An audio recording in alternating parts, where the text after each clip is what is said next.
జమ్మలమడుగు పంచాయతీ కొలిక్కి వచ్చింది. అధినేత చంద్రబాబు నిర్ణయం మేరకు కలిసి పనిచేస్తామని ఆదినారాయణ రెడ్డి, రామసుబ్బారెడ్డి స్పష్టం చేశారు. అధినేత నిర్ణయమే శిరోధార్యమంటున్న కడప జిల్లా నేతలతో ఈటీవీ ప్రత్యేక ముఖాముఖి. ఎట్టకేలకు జమ్మలమడుగు పంచాయతీ కొలికి వచ్చింది. ముఖ్యమంత్రి చంద్రబాబు సమక్షంలోనే ఇద్దరు నేతలు ఆదినారాయణ రెడ్డి అలాగే రామసుబ్బారెడ్డి కూడా అధినేత నిర్ణయం శిరోధార్యమని తేల్చి చెప్పడం జరిగింది. మనతో ప్రస్తుతం ఇద్దరు నేతలు ఉన్నారు. వారు ఏమంటారో వారి మాటల్లోనే అడిగి తెలుసుకుందాం. సార్, ఆదినారాయణ రెడ్డి గారు, మీరు చెప్పండి సార్, ఎందుకని ఈ నిర్ణయం ఎంతకాలం కొనసాగిందంటారు? అసలు చర్చ అనేది రాజకీయాల్లో కామన్ పాయింట్. అందులో భాగంగా ఇరు వర్గాల వాదన అయిపోయింది. ఒక కొలికి వచ్చాం, ముఖ్యమంత్రి గారు ఒక నిర్ణయం చెప్పాడు. అది ప్రజల్లోకి, కార్యకర్తలకు, నాయకులకు, అధికారులకు అందరికీ తెలియాలా. ఆ తెలియజేసే దానికోసం ఒక గ్యాపు, ఆ గ్యాప్ లోపల అందరం చెప్పుకుంటూ పోతాం. ఆ గ్యాప్ తర్వాత వారం రోజులు, 8 రోజుల తర్వాత కొలికి వస్తుంది. కొలికి వచ్చిన అంశం తర్వాత సీఎం గారు ఆల్రెడీ డిసైడ్, అది డిక్లేర్ చేయడమే తర్వాయి. సార్, అంటే సీఎం గారి మాట కూడా ఒకరికొకరు పనిచేసుకోవాలి, అందుకే ఒకరిని ఎంపీగా ఎమ్మెల్యేగా పంపించాలని చెప్పి నిర్ణయించామంటున్నారు. సీఎం గారు ఏ నిర్ణయం తీసుకున్నారు? రామసుబ్బారెడ్డితో కలిసి పనిచేసేందుకు మీరు సిద్ధంగా ఉన్నారా? రామసుబ్బారెడ్డి గారు మేము ఒకే వేదిక మీద తిరగాల్సిందే. సమైక్యాంధ్ర మాదిరి మేమందరం గతంలో తిరిగాం. ఇప్పుడు సమైక్య టీడీపీ కోసం మేమందరం తిరుగుతాం. మా వాళ్ళని అందరినీ ఒప్పిస్తాం. బ్రహ్మాండంగా మా యొక్క నియోజకవర్గంలో జరిగిన అభివృద్ధి చెప్తాం, జరగబోయే అభివృద్ధి చెప్తాం, మా ఐక్యత చెప్తాం, వాళ్ళని ఒప్పిస్తాం. మిమ్మల్ని కనుక ఎంపీగా వెళ్ళమని సీఎం నిర్ణయిస్తే వెళ్ళేందుకు మీరు సిద్ధంగా ఉన్నారా? నేనైనా పోవాల్సిందే, ఆయనైనా పోవాల్సిందే. మేము ఒప్పుకునే కదా ఎవరమైనా పోతామని చెప్పుకునే తర్వాతనే మీ దగ్గర చెప్తున్నాం. మళ్ళీ అక్కడ కూడా అదే ఓకే.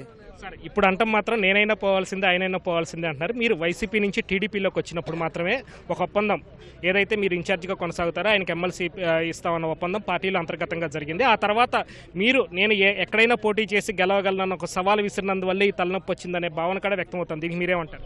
మాకు ఏమీ తలనొప్పి రాలే. తలలకు ఇబ్బంది పడే వాళ్ళకి ఏమైనా తలనొప్పి వచ్చిందేమో కానీ మాకేం తలనొప్పి రాలే. ఆ తలనొప్పి అనుకునే వాళ్ళకి తలనొప్పి వచ్చింది. ఆదినారాయణ రెడ్డి గారితో కలిసి చర్చించుకుంటూ కలిసి పనిచేసే వాతావరణం ఇప్పుడు మీ మధ్య ఉందంటారా? ఈరోజు ఆదినారాయణ రెడ్డి పార్టీలో చేరిన తర్వాత ఇప్పటి వరకు కూడా మాకు మాటలు లేవు, మాట్లాడుకోవడం లేదు. కానీ పార్టీ కోసం అయితే పనిచేయడం జరుగుతూ ఉంది. తప్పకుండా ఆదినారాయణ రెడ్డి పని ఆదినారాయణ రెడ్డి చేస్తున్నారు. మేము కానీ మొదటి నుంచి తెలుగుదేశం పార్టీ ఆవిర్భావం నుంచి మాతో పాటు ఉన్నటువంటి కార్యకర్తలు, నాయకులు పార్టీ కోసం పనిచేయడం జరుగుతూ ఉంది. ఎందుకని కేవలం ఎమ్మెల్యే సీటు కోసం ఇద్దరు పట్టుబడుతున్నారు? ఎంపీగా వెళ్ళేందుకు ఎందుకు ఇష్టపడలేదు? తెలుగుదేశం పార్టీ ఆవిర్భావం నుంచి కూడా మా పినతండ్రి శివారెడ్డి గారు కూడా అన్న ఎన్టీ రామారావు గారి నాయకత్వంలో పనిచేశారు. 3 పర్యాయాలు ఎమ్మెల్యేగా, మంత్రిగా కూడా అన్నగారు ఎన్టీ రామారావు గారు మా పినతండ్రి శివారెడ్డి గారికి అవకాశం కల్పించారు. తర్వాత నాకు కూడా నేను 2 పర్యాయాలు ఎమ్మెల్యేగా గెలవడం, 2 పర్యాయాలు అన్న ఎన్టీ రామారావు గారి క్యాబినెట్లో కానీ చంద్రబాబు నాయుడు గారి క్యాబినెట్లో కూడా పార్టీ నాయకుడు కూడా మాకు అవకాశం కల్పించారు. అదేవిధంగా ఇన్ని సంవత్సరాల నుంచి పార్టీ కోసం పనిచేస్తూ ఉన్నాం. పార్టీ ఆవిర్భావం నుంచి ఏది ఏమైనా కూడా ఎమ్మెల్యేగానే ఒక పోటీ చేయాలా అని మా కుటుంబ సభ్యులు కానీ తెలుగుదేశం పార్టీ నాయకులు, కార్యకర్తలు పార్టీ ఆవిర్భావం నుంచి ఉన్నాం, మనకే అవకాశం ఇవ్వమని అడగండి నాయకుడిని అని చెప్పడం. నేను కూడా ముఖ్యమంత్రి గారికి అదే చెప్పాను. మొదటి నుంచి పార్టీలో ఉన్నాం, అక్కడ శివారెడ్డి కుటుంబమే పోటీ చేస్తూ ఉంది, ఈసారి కూడా అవకాశాన్ని మాకే ఇవ్వండి, కార్యకర్తల అభిప్రాయం కూడా అదే అని చెప్పి పార్టీ కోసం మేమంతా పనిచేస్తామని చెప్పడం జరిగింది.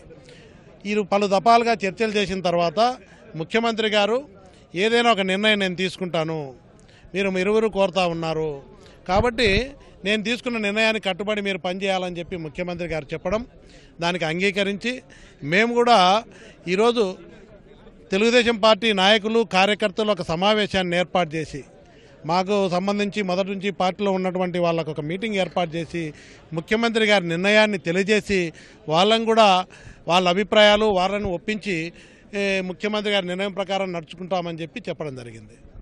సార్, ఒకవేళ సీఎం గారు కనుక మిమ్మల్ని ఎంపీగా వెళ్ళమని చెప్పి ఆదేశిస్తే మీరు దానికి ఎలాంటి నిర్ణయం తీసుకుంటారు? ముఖ్యమంత్రి గారికే తెలియజేయడం జరిగింది. ఎమ్మెల్యేకి అవకాశం ఇవ్వాలని పదే అడిగాము. కానీ నేను ఫైనల్గా నేను తీసుకున్న నిర్ణయానికి మీరు కట్టుబడి పార్టీ కోసం పనిచేయాలన్నారు. తప్పకుండా ముఖ్యమంత్రి గారి నిర్ణయానికి కట్టుబడి ఉంటాం. వాస్తవంగా ఆదినారాయణ రెడ్డి ఎప్పుడైతే వైసీపీ నుంచి టీడీపీలోకి చేరారో ఆయనకి ఇన్ఛార్జ్ బాధ్యతలు చెప్తూ మీకు ఎమ్మెల్సీ ఇస్తున్నామన్న అంతర్గత అవగాహన జరిగిందంటున్నారు. అది ఇప్పుడు మళ్ళీ మీరు కాదని ఎమ్మెల్సీ ఇచ్చినా సరే ఎమ్మెల్యేగా పోటీ రావడం ఎంతవరకు కరెక్ట్ అనేది అటువైపు నుంచి వస్తున్న వాదన, దీనికి మీరేమంటారు? లేదు, ఇన్ఛార్జిగా నేనే కొనసాగుతున్నా, దాంట్లో ఏం అనుమానం లేదు. ఇన్ఛార్జిగా నా బాధ్యతలు ముఖ్యమంత్రి గారు నాకే అప్పచెప్పారు. ఆ విధంగా పార్టీ కార్యక్రమాలు కానీ ఇన్ఛార్జి బాధ్యతలు చేస్తూ నియోజకవర్గం డెవలప్మెంట్ కానీ పార్టీ అభివృద్ధి కోసం పనిచేస్తూ ఉన్నాం. ఇన్ఛార్జిగా ఎప్పుడు తొలగించలేదు, నేనే కంటిన్యూ అవుతున్నా. మొదటి నుంచి ఉన్నాం, ఆ పని మేము చేస్తూనే ఉన్నాం. ఇద్దరు నేతల మధ్య ఉన్న అంతర్గత పోరు వల్లే పార్టీ ఎక్కువ నష్టపోతుందనే అభిప్రాయం అందరిలోనే వ్యక్తం అవుతుంది. దీనికి మీరేమంటారు? అంటే అంతర్గతంగా మేమేమి ఎక్కడ కాన్స్టిట్యున్సీలో ఆదినాన్ని చేరిన తర్వాత కొన్ని సమస్యలు పార్టీ క్యాడర్ కానీ మాకు కానీ ఉన్నాయి, కేసులకు సంబంధించినటువంటి విషయాలు కానీ ఉన్నాయి.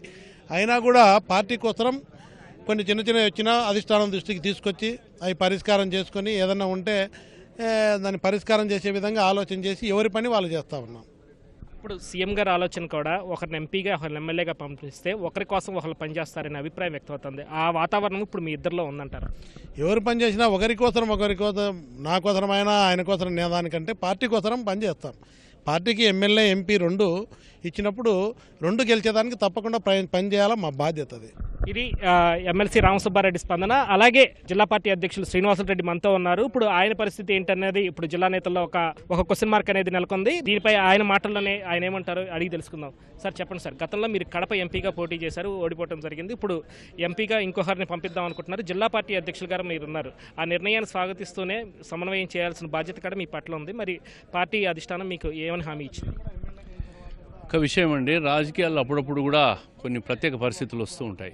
కొంతమంది ఊహించకుండా సీటు దక్కించుకొని గెలిచిపోతుంటారు. కొందరు ఎంతో కాలం కష్టపడినా కూడా గెలుచుకోలేకుండా పోతారు. నాకు పార్టీ అవకాశం ఇచ్చింది. 2014లో నేను పోటీ చేశాను ఎంపీగా. 4 సంవత్సరాలు చాలా వర్కౌట్ చేశాం, చాలా కష్టపడ్డాం. నా కోసం కాదు, పార్టీ అభ్యున్నతి కోసం కష్టపడ్డాం. ఈరోజు ఒక ప్రత్యేక పరిస్థితి వచ్చింది. జమ్మలమడుగులో సమన్వయం చేయాల్సిన అవసరం వచ్చినప్పుడు నువ్వు సీట్ త్యాగం చేయాల్సిందిగా ముఖ్యమంత్రి గారు చెప్పారు. తప్పకుండా మీరు ఏమి చెప్తే అది చేస్తానన్నా. ఆయన నిర్ణయాన్ని కట్టుబడి ఉన్నాం.